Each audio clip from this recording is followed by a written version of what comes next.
The colonial period in Brazil, which extends from 1500 with the arrival of Pedro Álvares Cabral until independence in 1822, is marked by a series of economic, social, cultural, and political transformations.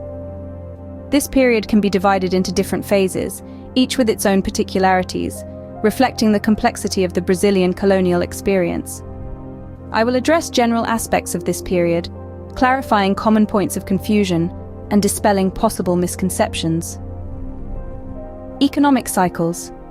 The Brazilian colonial economy was characterized by various economic cycles, notably the Brazilwood cycle, the sugarcane cycle, 16th and 17th centuries, the gold cycle, 18th century, and later, the coffee and rubber cycles in the imperial period. Each cycle had significant impacts on social organization, territorial occupation, and relations with the Portuguese metropolis. Enslaved labor. The colonial economy heavily relied on slave labor, initially of indigenous people and later of Africans brought through the transatlantic slave trade. This was a central characteristic of colonial society, with profound social and cultural impacts that extend to the present day. Social stratification. Colonial society was highly stratified, based on criteria such as birth, skin color, and wealth. At the top of the social hierarchy were land and slave owners, followed by merchants, military personnel, and colonial administration officials. Indigenous and enslaved Africans occupied the lower strata. Miscegenation. Despite the rigid stratification, colonial society was marked by miscegenation, the result of the encounter between Europeans, Africans, and indigenous people.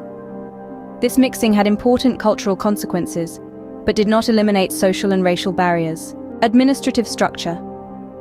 The colonial administration evolved throughout the period, from an initial system of hereditary captaincies to the establishment of general governments for a more centralized administration. Later, the territory was divided into viceroyalties and captaincies. Relationship with the metropolis. The colonial relationship was based on the mercantilist system, where the colony existed primarily to benefit the metropolis through commercial monopoly and the exploitation of natural resources. Output. Cultural and religious syncretism. The coexistence of different ethnic and cultural groups led to the development of unique cultural and religious practices, marked by syncretism. The Catholic religion, imposed by the metropolis, merged with indigenous and African beliefs, resulting in distinct religious expressions. Homogeneity of the colonial period. A common misconception is to treat the colonial period as homogeneous, ignoring regional differences, the various economic cycles, and changes in colonial administration over more than 300 years. Eurocentric view. Another mistake is to adopt an exclusively Eurocentric perspective, neglecting the role and resistance of indigenous and African peoples in the formation of Brazilian society. Study of indigenous and African resistance. Explore in more depth the forms of resistance and adaptation of indigenous peoples and African and Afro-Brazilian communities during the colonial period.